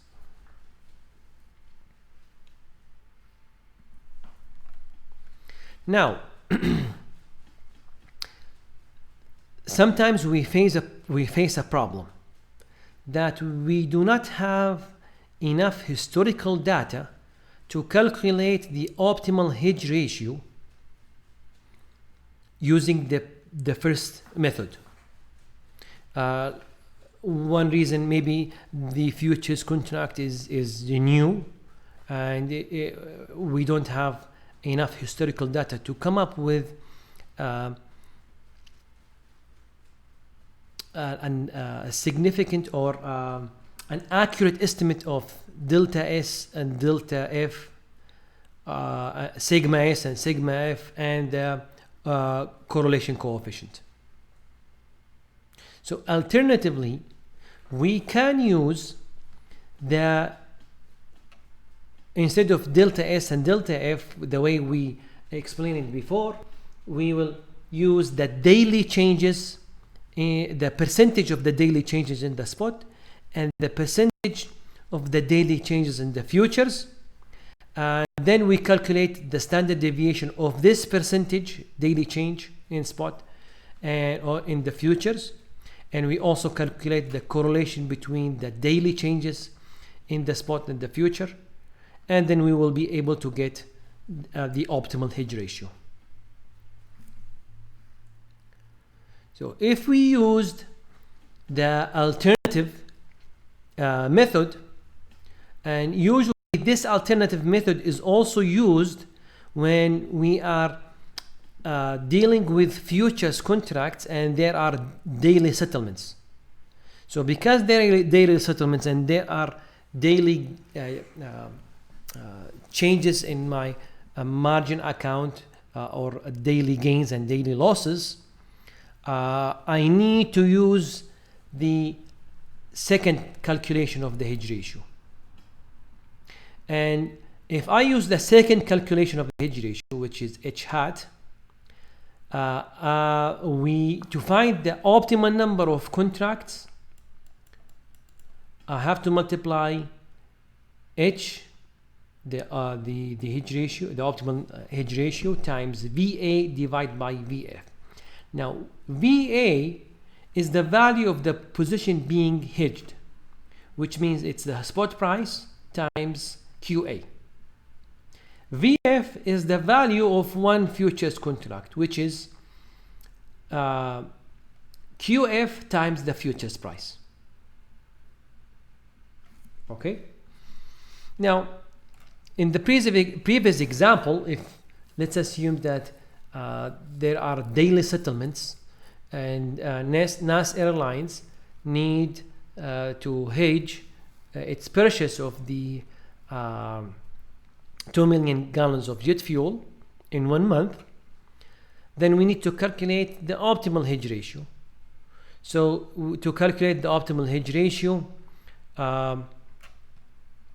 we need sigma of the percentage changes in the daily spot prices and sigma of the percentage of daily changes in the futures prices, and the correlation between these two daily changes. And let's assume that it was found to be 0.75. Next, we need to find the optimal number of contracts. So we multiply 0.75 times the value of or VA, which is 2 million times 1.94, because the spot price of jet fuel is 1.94 per gallon, and the value of VF is 83,850, and we found it by multiplying the size of the futures contract, which is 42,000 times 1.99, which is the futures price of the heating oil per gallon. And we will find that the optimum number of contracts is 35.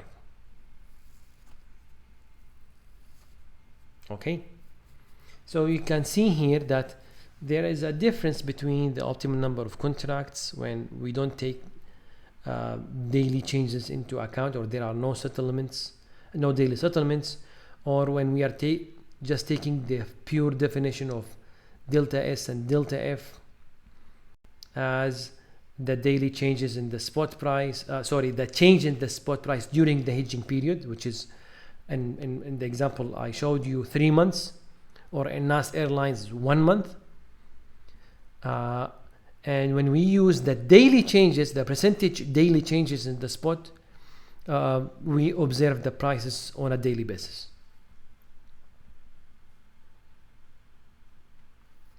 Okay. We discussed the issue of hedging using futures. Now we turn to the idea of hedging a portfolio of equity. The idea is the same in terms of, if I have a portfolio of equity and I want to hedge the value of my portfolio. Let's assume that I'm expecting that in the next 3 months or the next quarter there will be some financial problems, there will be some economic events that might cause the stock market to to drop. So if I want to protect the value of my portfolio, what are the alternatives that I can take to in order to protect my portfolio? So what comes to your mind?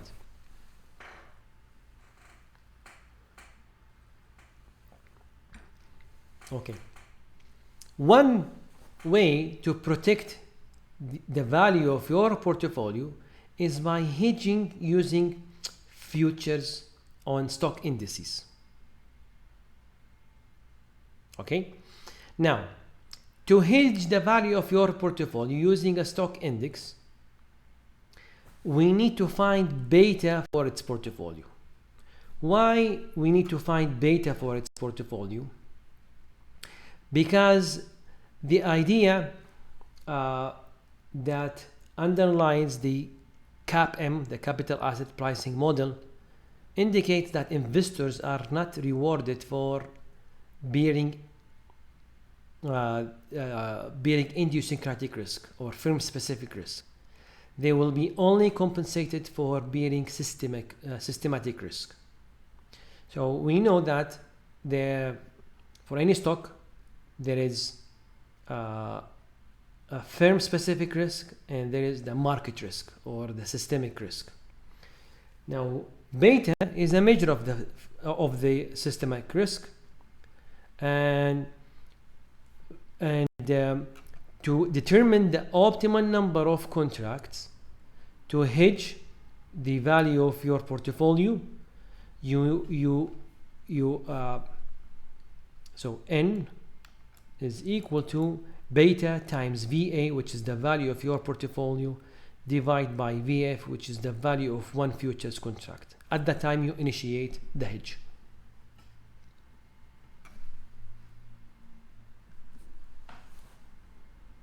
Let's take an example. Now, the question is, before we take this example, do we take a short hedge or a long hedge, or do we take a short position or a long position in the futures contract?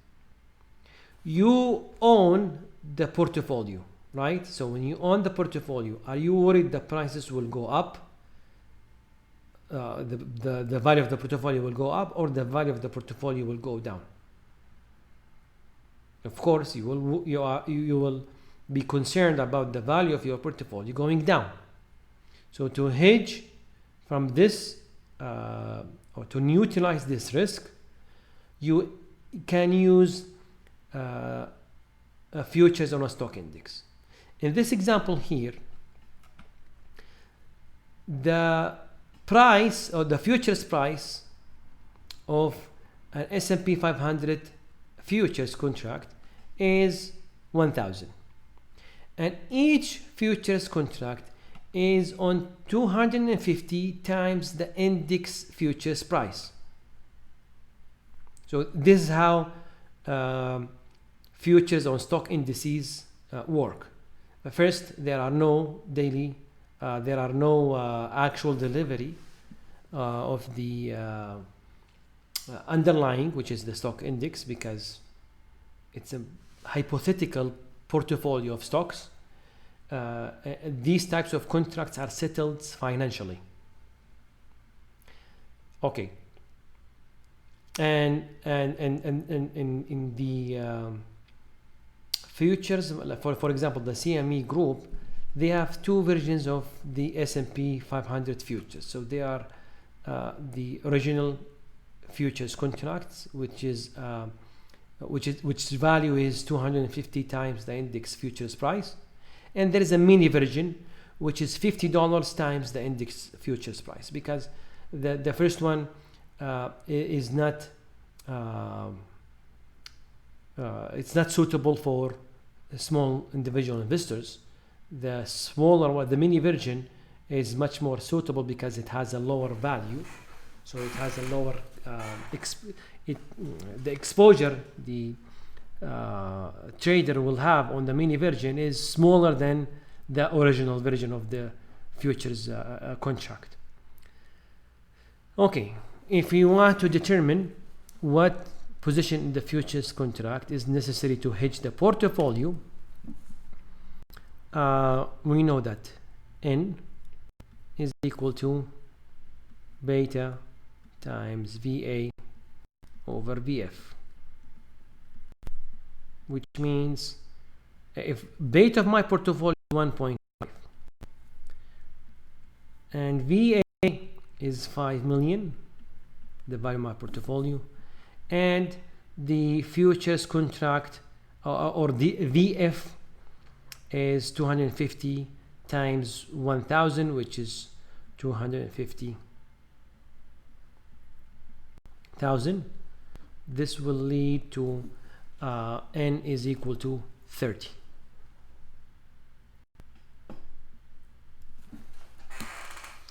Okay, should I take a short or long? Since I own the portfolio and I'm worried about the prices going down, I take a short position in the futures in 30 S&P 500 futures contracts. Now, is this the only application of using futures indices? No, I can even adjust beta of my portfolio by entering into a position in the futures contract. Now, if I want to change the position, I want to change beta of my portfolio to be instead of being 1.5 to be 0.75, then I can do the following.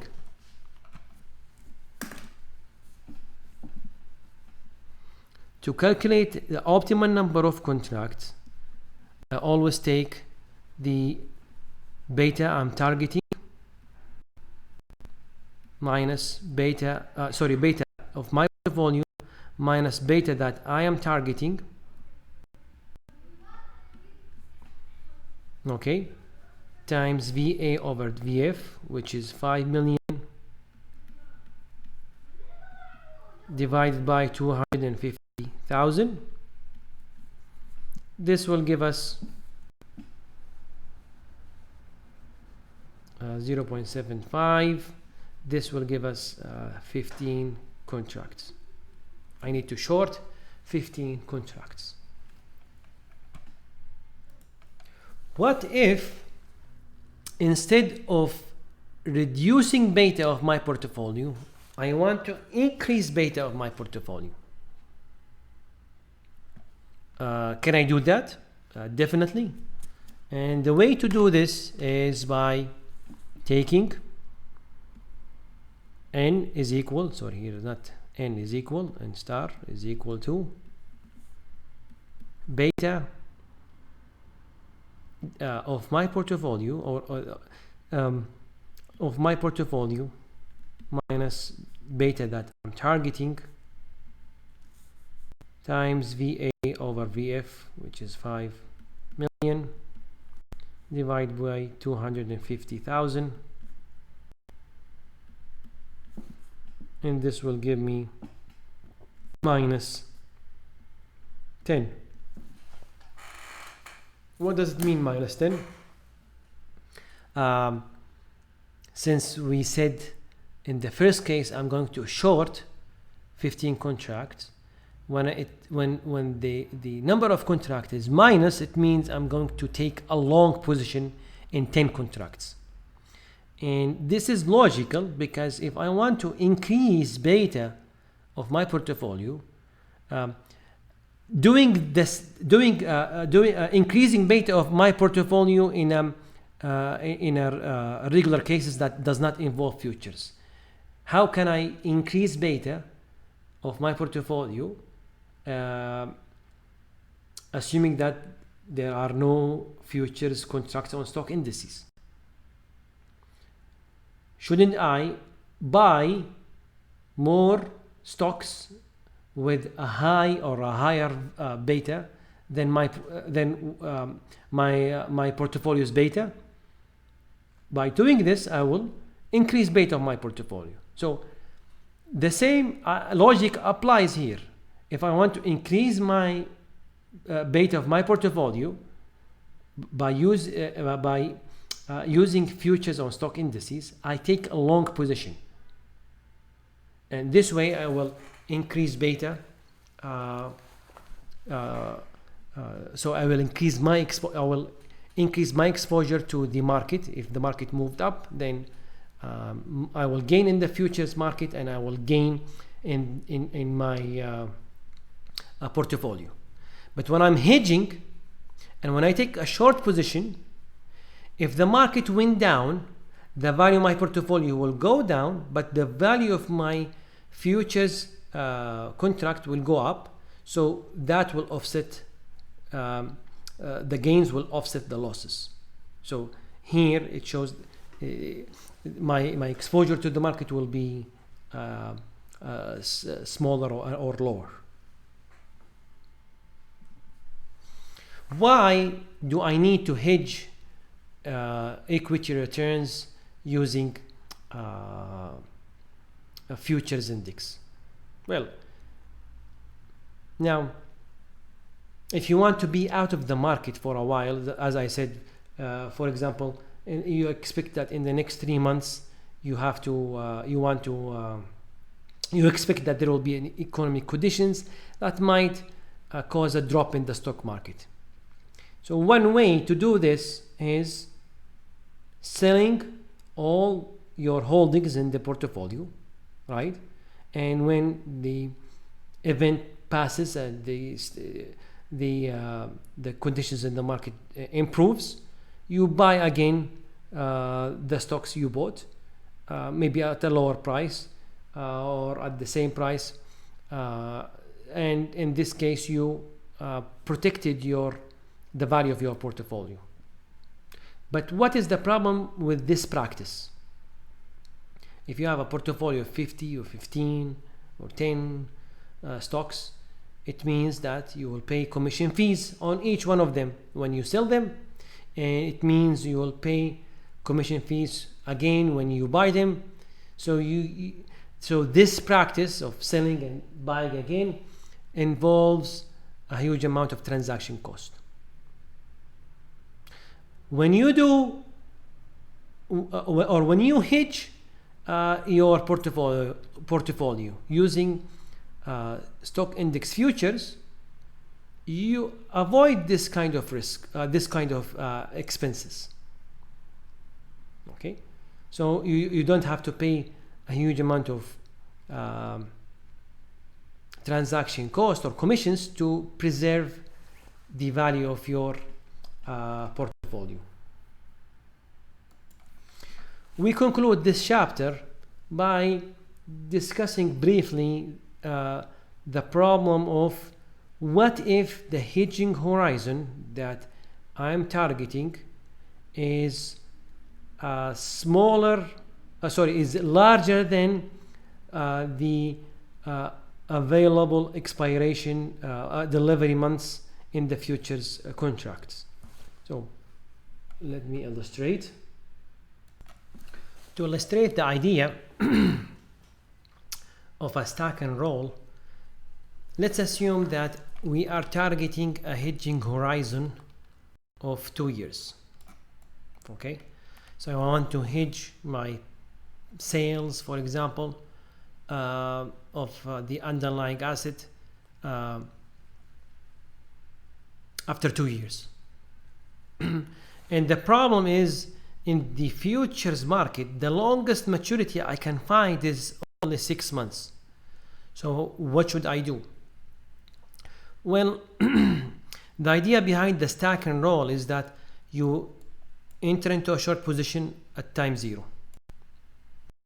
Just before the last trading day of the contract that expires in 6 months, you close your position, and then you enter into a new position that will expire after 6 months from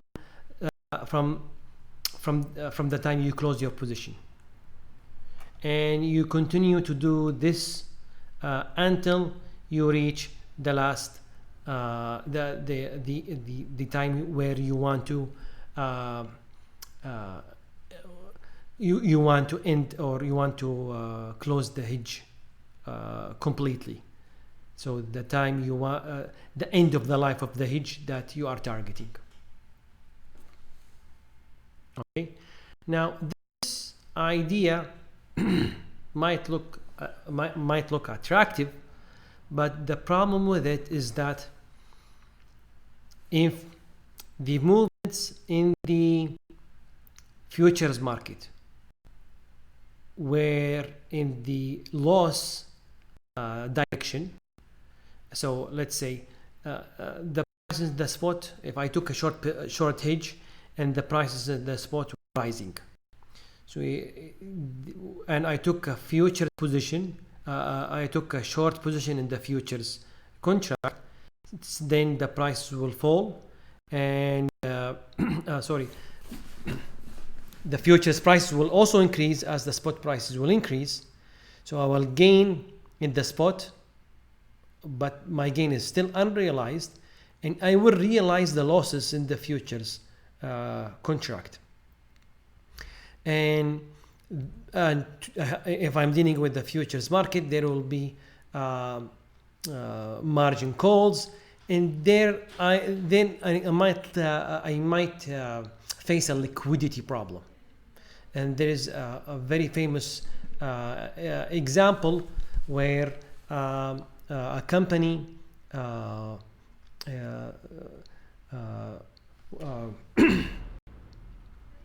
German company has faced and almost went bankrupt because of the implementation of the stack and roll caused a huge drain of liquidity for them. That's it for chapter 3. I hope the material I covered in this chapter is interesting, and I hope the explanation was useful. Thank you for listening. Assalamu alaikum.